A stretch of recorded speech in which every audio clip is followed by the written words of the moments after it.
Alexandre Dubé. Il explore toutes les facettes de l'actualité. Dossier Nordvolt, le Parti québécois demande à la vérificatrice générale d'enquêter. Est-ce que le gouvernement a changé les règles du jeu pour soustraire donc le projet au BAP, le Bureau des audiences publiques de l'environnement? On en parle avec Joël Arsenault, député des Îles-de-la-Madeleine pour le Parti québécois. Bonjour, M. Arsenault. Bonjour, M. Dubé. Expliquez-nous d'abord, là, pour qu'on comprenne tous très bien l'interrogation que vous avez. Ben, vous l'avez un peu mis au jeu. Est-ce que le gouvernement a changé les règles sur des bases politiques, sur des bases financières, modifié les règles environnementales pour que le projet Northvolt emprunte la voie rapide et se réalise sans contrainte? C'est la question qu'on pose. Et puis évidemment, il y a tout un débat politique autour de ça. Nous, ce qu'on dit, c'est y a-t-il une instance comme la vérificatrice générale et son bras droit, si on veut, la commissaire au développement durable, qui peuvent poser un regard neutre, objectif sur la façon dont on a procédé? Parce que, évidemment, chaque jour, on a de nouvelles révélations là, sur la chronologie des événements qui nous font douter de l'intégrité du processus, processus qui devrait être objectif et à peu près l'équivalent pour l'ensemble des promoteurs industriels ou manufacturiers au Québec. L'enjeu ici, c'est la capacité annuelle de production de batteries là, qui était projetée, à savoir, est-ce qu'on le fixe à 30 gigawattheures? Nordvolt a besoin de 40 gigawattheures. C'est un peu ça, là, actuellement. En fait, il y a les deux volets. Il y a la capacité de production d'une usine chimique, si on veut. On sait que le règlement, c'était 50 000 tonnes par année. On a créé une catégorie, semble-t-il, particulière pour la fabrication de batteries, mais ça reste des produits chimiques qu'on manipule. Et on a fait passer le seuil de 50 000 à 60 000, alors que la production de Northvolt, vous le savez, va avoisiner les 56 000 par année, ce qui lui permet de se soustraire à un examen du BAP.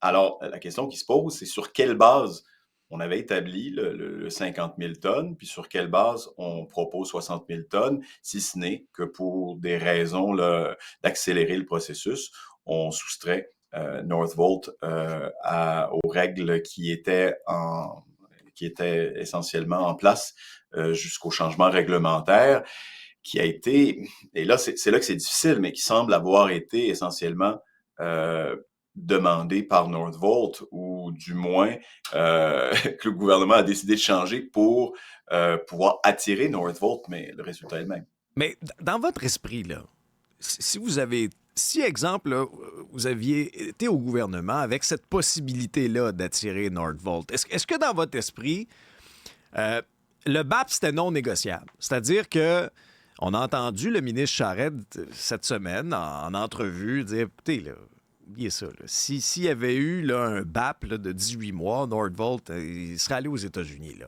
Est-ce que vous auriez été prêt dans votre esprit là, à sacrifier Nordvolt pour avoir de manière non négociable un BAP? Je crois que ce dont il est question, c'est le manque de transparence puis l'approche gouvernementale qui a consisté essentiellement à nier les faits.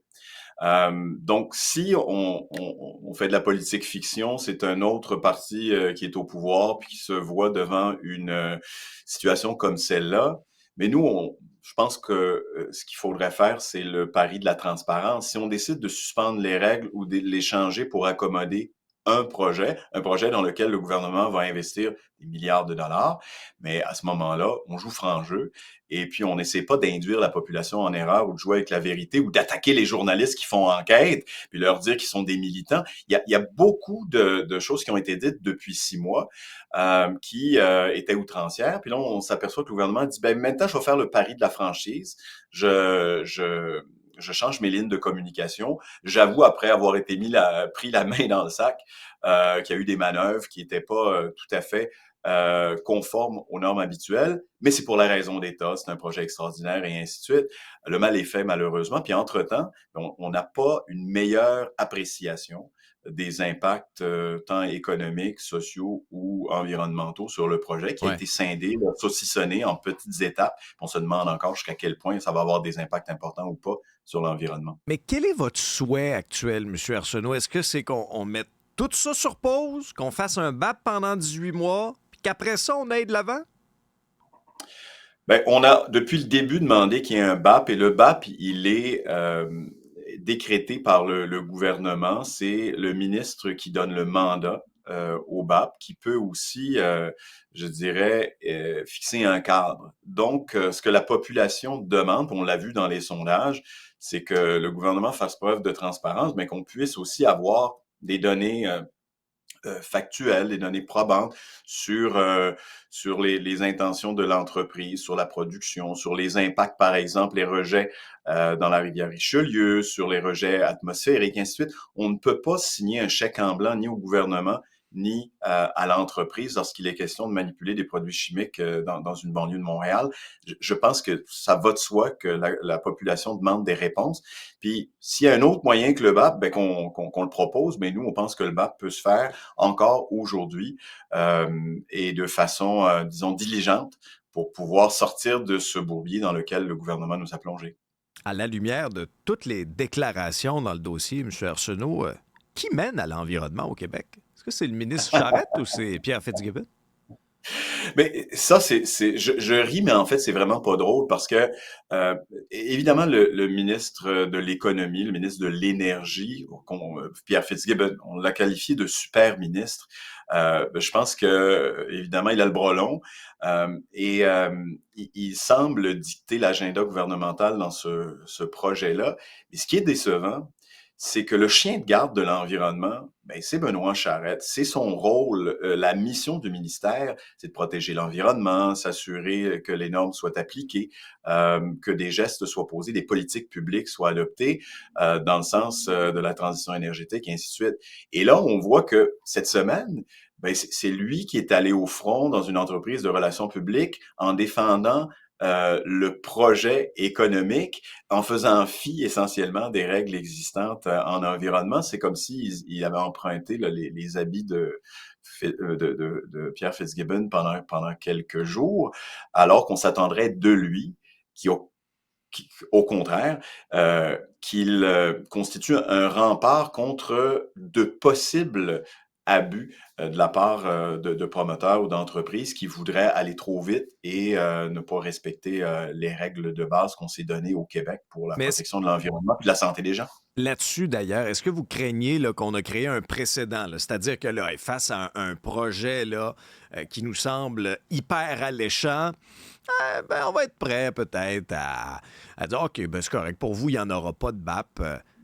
Avez-vous cette crainte-là? Ben, en fait, ce que le gouvernement a fait au cours des derniers mois, je pense, provoque une crise de confiance parce que ce qu'on peut se demander effectivement, c'est s'il y a différentes catégories de promoteurs ou de projets au Québec, certains qui ont la bienveillance et l'écoute du gouvernement, qui vont pouvoir bénéficier d'une voie rapide, voire contourner les règles, et d'autres qui vont devoir se conformer, qui vont prendre le temps nécessaire, ce qui peut être beaucoup pour chaque entreprise.